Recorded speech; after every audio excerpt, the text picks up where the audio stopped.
नमस्कार। दोपहर 2 बजे के समाचारों में आप सभी का स्वागत है। मैं हूं बरखा बली। समाचारों में सबसे पहले हेडलाइंस।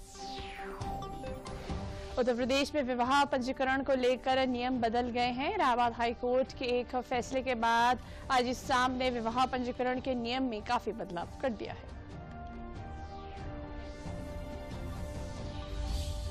कोरोना वायरस के बढ़ते मामले को लेकर यूपी सरकार अलर्ट हो गई है। लखनऊ में शासन ने कोरोना की गाइडलाइन जारी कर दी है। उप मुख्यमंत्री ब्रजेश पाठक ने कहा, कोविड को लेकर घबराने की स्थिति नहीं। आज संत कबीरदास की जयंती है। इस अवसर पर प्रधानमंत्री नरेंद्र मोदी ने उन्हें नमन करते हुए सोशल मीडिया प्लेटफॉर्म एक्स पर लिखा है कि सामाजिक समरसता के प्रति आजीवन समर्पित रहे संत कबीरदास।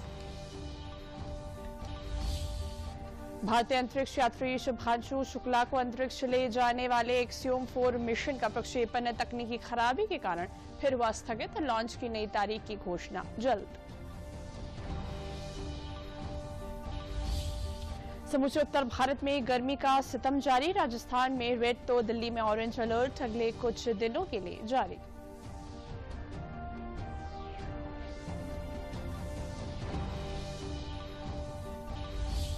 और प्रदेश भर में इस समय भीषण गर्मी पड़ रही है। इसके चलते राजधानी लखनऊ चिड़ियाघर में जानवरों को भीषण गर्मी से राहत देने के लिए विशेष इंतजाम किए गए हैं।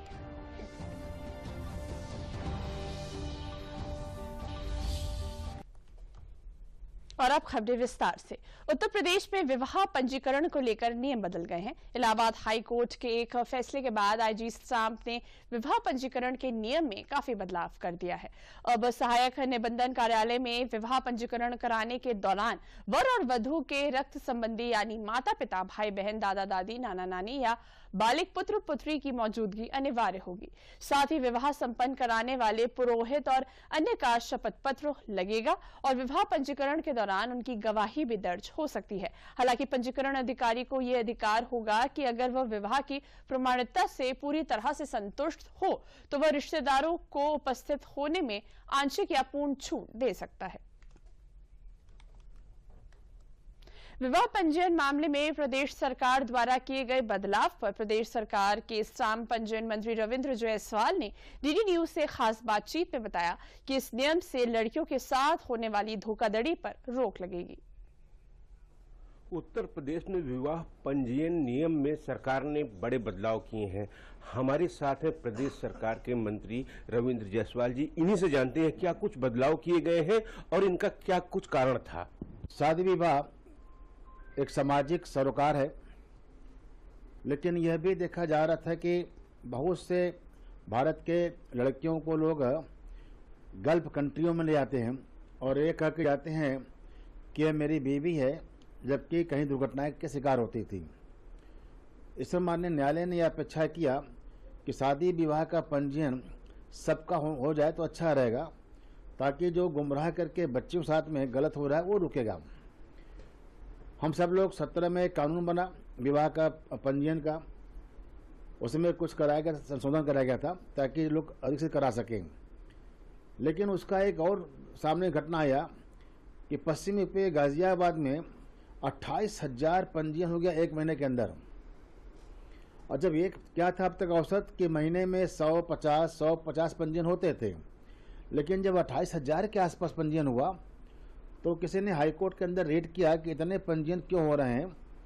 तब यह सामने आया तथ्य कि यूपी के बाहर के लोग भी आकर के गाजियाबाद में शादी का पंजीयन करा रहे हैं।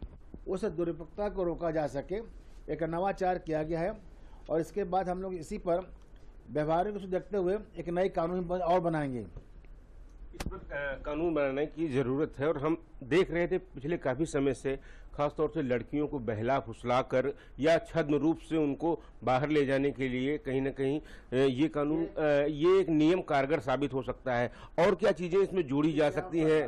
कई ऐसे बच्चियां छल की शिकार हो जाती हैं।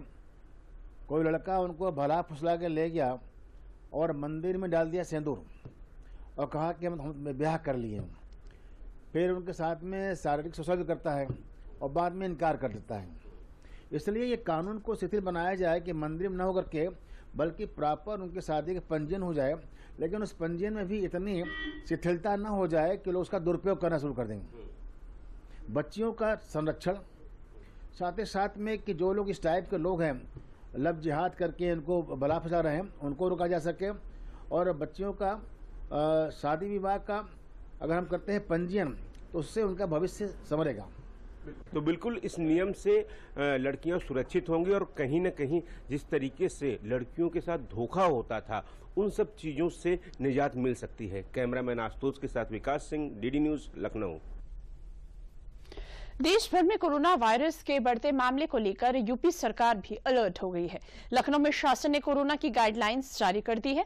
प्रमुख सचिव स्वास्थ्य ने सभी जिलों को डीएम, सीएमओ सहित स्वास्थ्य विभाग के आला अफसरों को कोरोना की जांच, टेस्टिंग सहित बचाव को लेकर दिशा निर्देश जारी किए हैं। प्रदेश के मुख्यमंत्री ब्रजेश पाठक ने एक बयान में कहा कि कोविड को लेकर घबराने की स्थिति नहीं है, केवल गंभीर रोगी और वृद्ध लोगों को सतर्क रहने की आवश्यकता है। सरकार ने हर स्तर पर पूरे इंतजाम किए हैं। स्थिति की समीक्षा की जा रही है। ऑक्सीजन प्लांट और अस्पताल में सभी जरूरी इंतजाम कर दिए गए हैं। स्थिति नहीं है। जो विशेषज्ञ लोग हैं उन्होंने बताया है कि अभी ये केवल जुकाम बुखार तक है। केवल जो गंभीर रोगी हैं और वृद्ध जनों को सतर्क रहने की आवश्यकता है। सरकार ने पूरे इंतजाम किए हुए हैं। हर स्तर पर समीक्षा की जा रही है और इसके अलावा ऑक्सीजन प्लांट्स और जो अस्पताल में जरूरी प्रबंध होते हैं सारे हमने कर लिए। आज संत कबीरदास की जयंती है। इस अवसर पर प्रधानमंत्री नरेंद्र मोदी ने उन्हें नमन करते हुए सोशल मीडिया प्लेटफॉर्म एक्स पर लिखा है कि सामाजिक समरसता के प्रति आज जीवन समर्पित रहे संत कबीरदास जी को उनकी जयंती पर मेरा कोटि कोटि नमन। उनके दोहे में जहां शब्दों की सरलता है, वहीं भावों की प्रगाढ़ता भी है। इसलिए आज भी भारतीय जनमानस पर उनका गहरा प्रभाव है। समाज में फैले कुरीतियों को दूर करने में उनका योगदान हमेशा श्रद्धापूर्वक स्मरण किया जाएगा। इसके साथ ही प्रधानमंत्री ने एक और वीडियो भी साझा किया।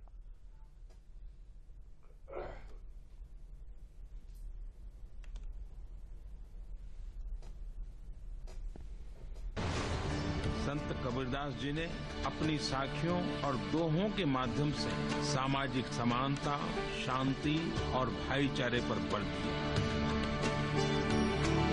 उनकी रचनाओं में हमें यही आदर्श देखने को मिलते हैं और आज के युग में भी वे उतने ही प्रेरक हैं। कबीरदास जी ने सामाजिक समरसता पर विशेष जोर दिया। वे अपने समय से बहुत आगे सोचे। उस समय जब विश्व में अवनति और संघर्ष का दौर चल रहा था, उन्होंने शांति और सद्भाव का संदेश दिया और लोकमानस को एकजुट करके मतभेदों को दूर करने का काम किया। उन्होंने कहा, जाति न पूछो साधु की, पूछ लीजिए ज्ञान। और लोगों से अपील की वे धर्म और जाति से ऊपर उठकर लोगों को ज्ञान के आधार पर माने, उनका सम्मान करें। उनकी बातें आज सदियों बाद भी उतनी ही प्रभावी है। वाराणसी के लहरतारा स्थित कबीर प्रकट स्थल लहरतारा तालाब पर स्थित कबीर मठ में देश भर के कोने कोने से हजारों की संख्या में श्रद्धालु कबीर दास जी का प्रकट उत्सव मनाने के लिए आए हैं। कबीर दास जी के जन्म से संबंधित भजनों का गायन पूरे जोश के साथ चल रहा है। इस 3 दिवसीय कार्यक्रम में भजन सत्संग, गुरु पूजा प्रसाद वितरण इत्यादि का कार्यक्रम चलेगा। इस अवसर पर कबीर मठ के महंत ने बताया कि कबीर दास जी के वचन आज भी प्रासंगिक हैं और ये कबीर दास जी का 627वां जन्म उत्सव मनाया जा रहा है। 627वां प्रकट उत्सव है सदगुरु कबीर साहब का और ये काशी में ही हर साल ज्येष्ठ पूनम के अवसर पर 3 दिन का कार्यक्रम का विशेष आयोजन होता है और ये हर साल का आयोजन है। इसलिए देश के हर प्रांत से, जहाँ से कबीर साहब के प्रेमी जिज्ञासु भक्त रहते हैं, हर जगह से लोग यहाँ आए हैं। गुरु पूजा, सात्विक यज्ञ, आनंद आरती, जुलूस, शोभा यात्रा, इन सभी का विशेष आयोजन हर साल होता है, वो इस बार भी है। रक्षा मंत्री राजनाथ सिंह ने एक बार फिर से आतंकवाद को लेकर पाकिस्तान को कड़ी चेतावनी दी है। रक्षा मंत्री ने कहा है कि अगर पाकिस्तान आतंकवाद के खिलाफ खुद कार्रवाई नहीं कर पा रहा है तो भारत की सेनाएं सरहद के इस पार और उस पार आतंकवाद मिटाने में सक्षम है। भारत चाहता है कि आतंकवाद पाकिस्तान सहित पूरी दुनिया से खत्म हो, क्योंकि यह पूरी दुनिया के लिए एक गंभीर चुनौती है। साथियों, मैंने तो पहले भी पाकिस्तान को सलाह दी थी और आज मैं फिर से कहना चाहता हूं कि अगर आपसे पाकिस्तान में आतंकवाद के खिलाफ प्रभावी कार्रवाई नहीं हो पा रही है तो भारत आपकी मदद करने को पूरी तरह से तैयार है। भारत की सेनाएं आतंकवाद के खिलाफ सरहद के इस पार और सरहद के उस पार भी कार्रवाई करने में पूरी तरह से सक्षम है। तो नरेंद्र मोदी सरकार के 11 साल पूरे होने पर देखते हैं उससे जुड़ी कुछ खास खबरें।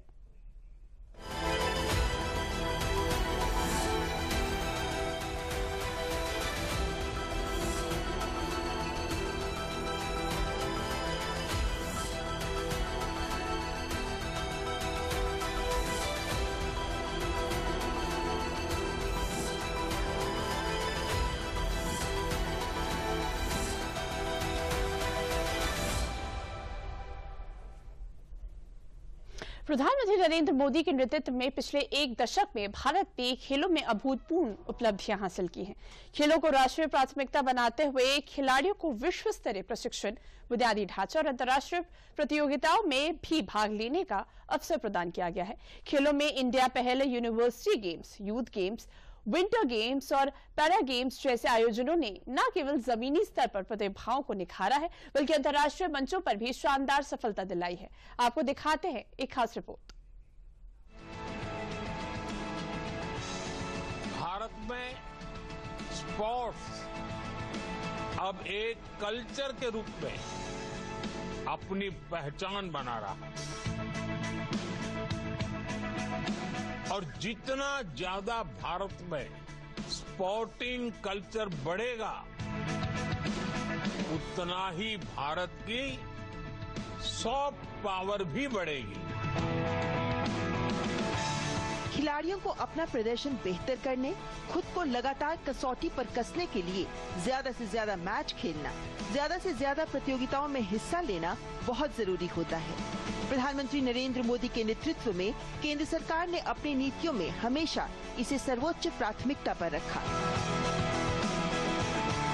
आज खेलो इंडिया यूनिवर्सिटी गेम्स, खेलो इंडिया यूथ गेम्स होते हैं, खेलो इंडिया विंटर गेम्स आयोजित होते हैं, खेलो इंडिया पैरा गेम्स होते हैं, यानी साल भर अलग अलग स्तर पर पूरे देश में राष्ट्रीय स्तर पर लगातार स्पर्धाएं होती रहती हैं, जिसके परिणाम अंतर्राष्ट्रीय स्तर पर होने वाली प्रतियोगिताओं में लगातार दिखाई दे रहे हैं।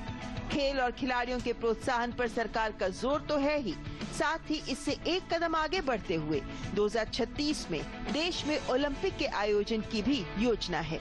साथियों, जैसे हमारे खिलाड़ी हमेशा बड़े लक्ष्य लेकर चलते हैं, वैसे ही हमारा देश भी बड़े संकल्प लेकर आगे बढ़ रहा है।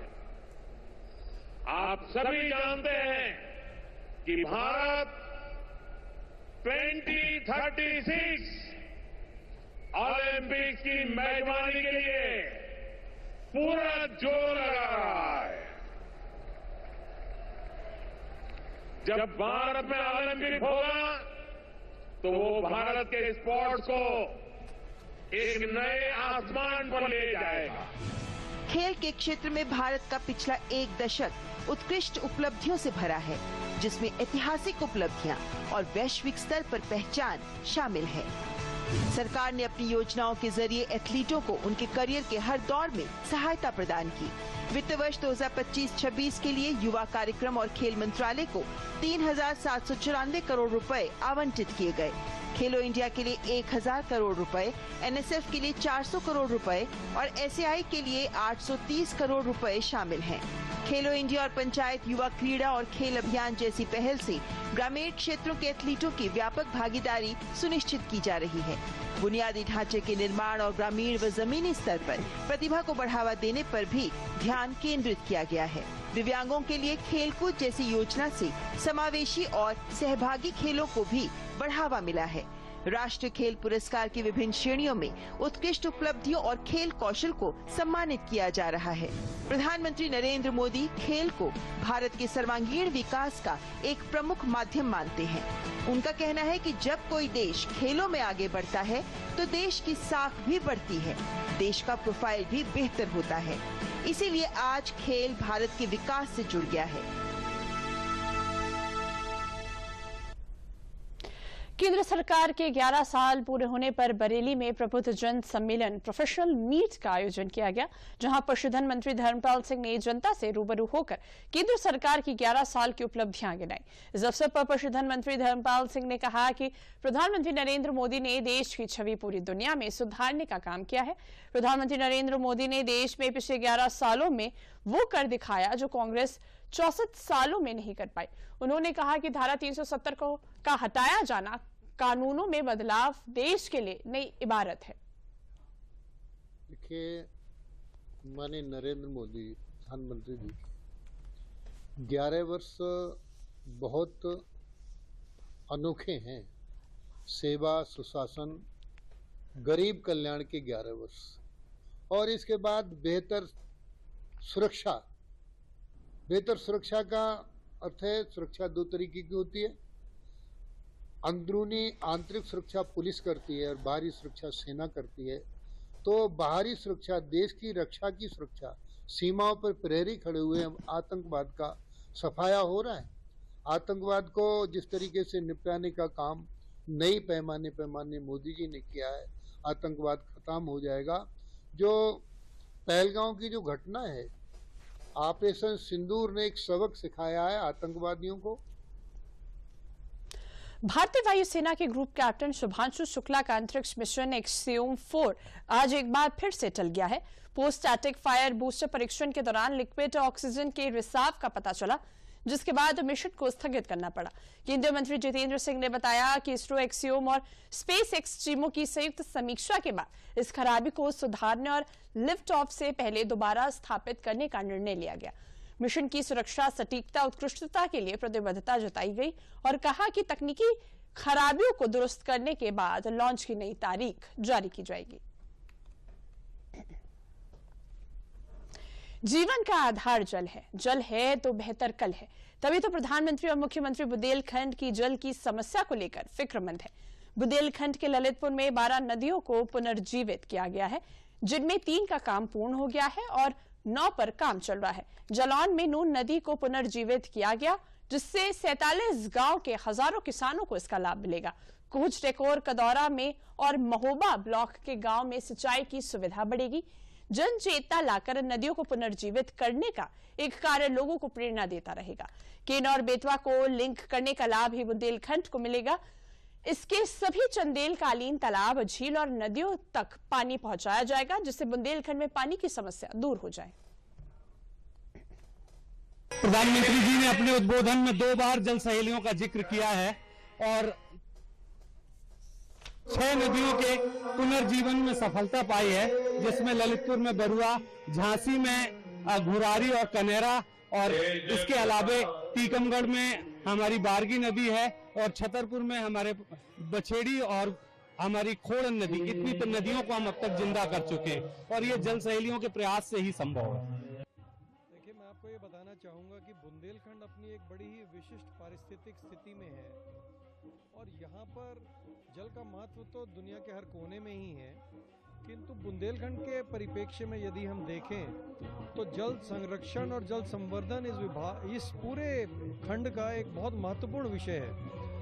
और यहाँ पर आज मेरे को तो लगता है कि देश में पहली बार किसी जल कथा का आयोजन किया जा रहा है।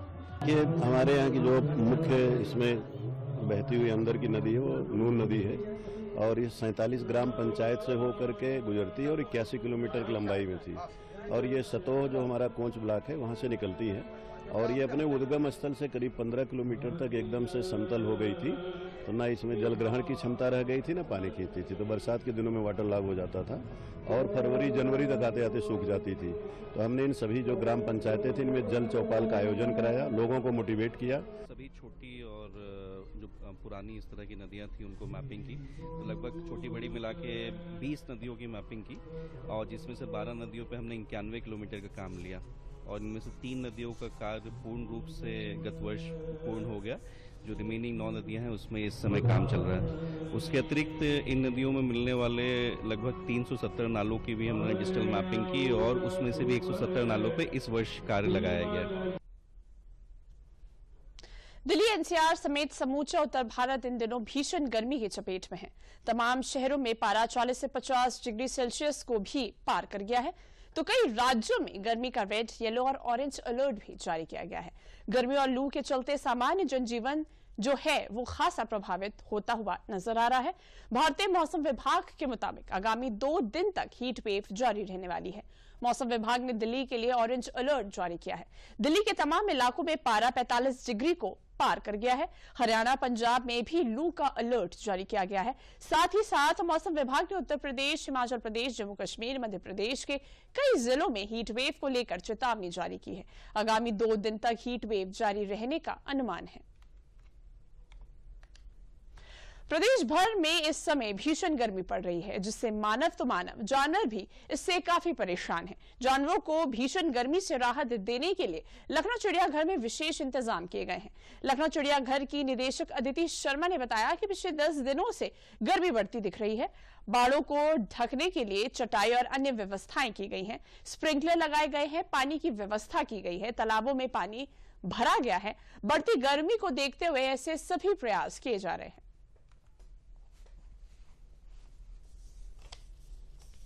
देखिए, गर्मी का मौसम चल रहा है और गर्मी पिछले 10 दिनों से बढ़ती नज़र आ रही है। तो गर्मियों के बचाव के लिए हम रेगुलरली हर साल प्रयास करते हैं, वही प्रयास इस वर्ष भी किए गए हैं। जो हमारे बाड़े हैं उनको ढकने के लिए चटाइयाँ और अन्य व्यवस्थाएं की गई हैं। स्प्रिंकलर्स लगाए गए हैं, पानी की व्यवस्था की गई है। पॉन्ड्स जो हैं वो पानी से भर दिए गए हैं। रेगुलरली उनमें वाटर सप्लाई हम करते हैं ताकि पानी जो है पॉन्ड का वो ठंडा रहे। इस प्रकार के प्रयास किए। बाराबंकी में विकसित कृषि संकल्प अभियान के तहत किसान गोष्ठी का आयोजन किया गया। संगोष्ठी में केंद्र और प्रदेश सरकार द्वारा किसानों की आमदनी बढ़ाने के लिए किए जा रहे प्रयासों पर विस्तार से चर्चा हुई। कार्यक्रम में बतौर मुख्य अतिथि शामिल हुए प्रदेश के मुख्य सचिव मनोज कुमार सिंह ने किसानों से आह्वान करते हुए कहा कि खेती किसानी को भी अब उद्योगों की तरह विकसित कर फायदेमंद बनाने की जरूरत है। मुख्य सचिव ने बताया कि कृषि निर्यात को बढ़ावा देने के लिए सरकार जेवर इंटरनेशनल हवाई अड्डे पर फल और अनाजों की टेस्टिंग, ट्रीटमेंट और पैकेजिंग की व्यवस्था कर विदेशों को निर्यात की व्यवस्था पूर्ण कर रही है। इससे किसानों को काफी फायदा होगा। और 29 मई से लेकर 12 जून तक हर 2-3 गांवों के ऊपर किसानों को इकट्ठा करके और उनके बीच ये गोष्ठी संपादित की जा रही है। मुख्य इसका मकसद जो है वो उनकी आमदनी को बढ़ाना है। वैज्ञानिकों द्वारा जो नए नए खोज किए गए हैं लैब में, उसको लैंड तक ले जाना है, यानी किसानों के बीच उस जानकारी को ले जाना है ताकि उनकी आमदनी बढ़ सके और वो खेती को नए और बेहतर नज़रिए से देख सकें और नए तरीके से कर सकें। प्रधानमंत्री नरेंद्र मोदी ने अलीगढ़ को यूपी के सबसे बड़े रेल फ्लाईओवर ट्रैक की सौगात दी। दाऊद खां और हरद्वागंज तक 22 किलोमीटर लंबा ट्रैक बनेगा, जिससे मथुरा, जयपुर और कासगंज के लिए ट्रेनें चलेंगी। इससे ताला उद्योग और यात्रियों को फायदा मिलेगा। अलीगढ़ को बड़ा रेल हब बनाने की तैयारी है। सांसद सतीश गौतम ने बताया कि स्टेशन के विकास के लिए 900 करोड़ रुपए मिले हैं और यात्रियों के लिए गेस्ट हाउस भी बनेंगे।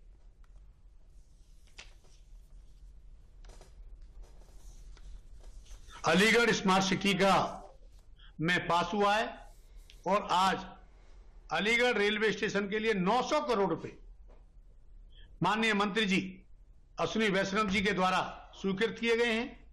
अलीगढ़ में 22 किलोमीटर लंबा ट्रैक होगा, ऊपर फ्लाईओवर, उस पर ट्रेन चलेगी। दाऊद खां स्टेशन से लेकर हरद्वागंज तक, वहां तक ऊपर ट्रैक पर ट्रेन चलेगी। दूसरा, अलीगढ़ से कासगंज को कनेक्ट किया जा रहा है और अलीगढ़ से मथुरा के लिए कनेक्ट करते, जयपुर के लिए भी अलीगढ़ से ट्रेन होगी। देखिए, ये बहुत बड़ी सौगात अलीगढ़ को मिली है। माननीय प्रधानमंत्री जी के सेवा और सुशासन के जब 11 वर्ष पूरे हुए हैं, तो ऐसे में अलीगढ़ को एक 900 करोड़ रुपए की सौगात मिली है, जिससे कि अलीगढ़ के रेलवे स्टेशन से अभी तक हम लोग कासगंज और मथुरा नहीं जा पाते थे और वहां के लिए कोई ट्रेन डायरेक्ट नहीं थी, और जिसके कारण अलीगढ़ जो है दक्षिण के राज्यों से नहीं जुड़ा हुआ था। अब यहाँ से बम्बई और दक्षिण के राज्यों में जाना आसान हो जाएगा। अलीगढ़ से पूर्व में पहले मथुरा, आगरा जाना पड़ता था। अगर आपको कहीं टूर पे जाना है, व्यापार के सिलसिले में जाना है, महाराष्ट्र जाना है, गुजरात जाना है या कहीं और जाना है, तो अब सीधे व्यवस्था वहां हो जाएंगी। और दूसरा, वहां से जब यात्री यहाँ अलीगढ़ के स्टेशन पर आएंगे तो उन्हें लगेगा कि अलीगढ़ वाकई में स्मार्ट होता जा रहा है। बाराबंकी के खेतों में कीटनाशक और रासायनिक खादों के बजाय गौ आधारित प्राकृतिक खेती की महक बिखरेगी। केंद्र सरकार के सहयोग से जिले में पहले चरण में 10 क्लस्टरों को चिन्हित करते हुए 50 हेक्टेयर भूमि पर यह योजना लागू की गई है। इस अभियान से 1250 किसान जुड़ेंगे जो पारंपरिक पद्धति से फसलें उगाएंगे। प्रत्येक किसान को हर बीघा पर प्रतिवर्ष 4000 की प्रोत्साहन राशि दी जाएगी। साथ ही उन्हें हर स्तर पर प्रशिक्षण भी मिलेगा। उप कृषि निदेशक श्रवण कुमार ने बताया कि ये 2 साल का प्रोजेक्ट विकसित कृषि संकल्प अभियान यात्रा के अंतर्गत लागू किया गया है।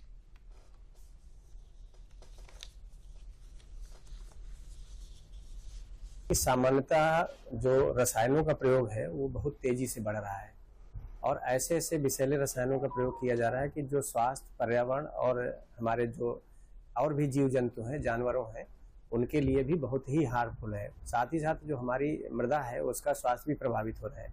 इसमें गाय के गोबर से, गाय के मूत्र के माध्यम से हमें जीवामृत, बीजामृत, घन जीवामृत जैसे उत्पादों को बना के खेतों में प्रयोग करना है और इसको पूर्णतया जो है ये ऑर्गेनिक है।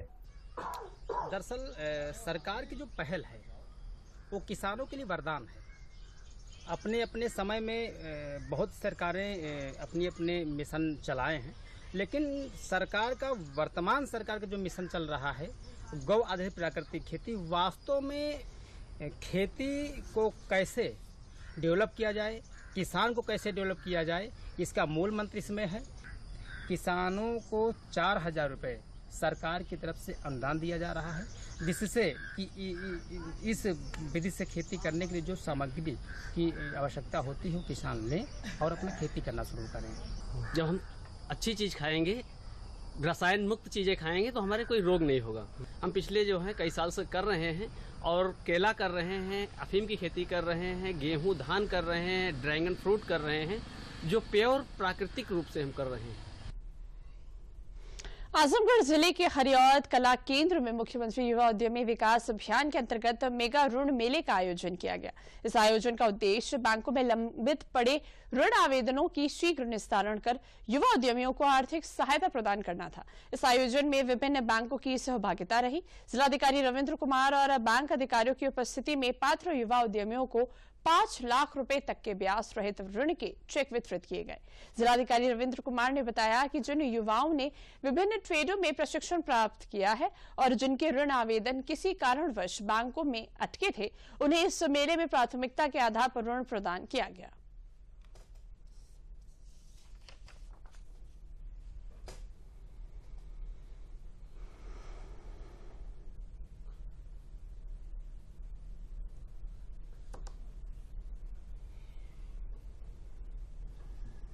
मुख्यमंत्री युवा उद्यमी विकास अभियान माननीय मुख्यमंत्री जी की बहुत ही महत्वाकांक्षी योजना है, जिसके माध्यम से माननीय मुख्यमंत्री प्रदेश में जो बेरोजगार हैं उनको स्वरोजगार के अवसर देना चाहते हैं। इसमें 18 से 40 वर्ष के जो युवा हैं उनका 8वीं पास होना चाहिए और कोई कौशल ट्रेनिंग या डिग्री या डिप्लोमा की डिग्री होनी चाहिए।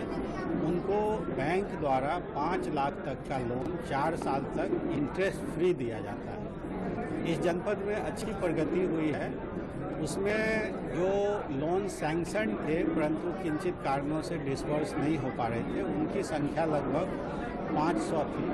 तो उन लोगों वर्ल्ड टेस्ट चैंपियन यानी कि WTC 2025 का फाइनल ऑस्ट्रेलिया और साउथ अफ्रीका के बीच 11 से 15 जून के बीच खेला जाएगा। मैच लंदन के लॉर्ड्स क्रिकेट स्टेडियम में आज से शुरू होगा। दोनों टीमें WTC 2023-25 के साइकिल के पॉइंट्स टेबल में टॉप 2 पर रही। दोनों 2 साल बाद पहली बार टेस्ट में एक दूसरे से भिड़ेंगी। इससे पहले 2022-23 में WTC सीजन में भिड़ी थी। तो समाचारों में अभी के लिए बस इतना ही। मुझे दीजिए इजाजत। नमस्कार।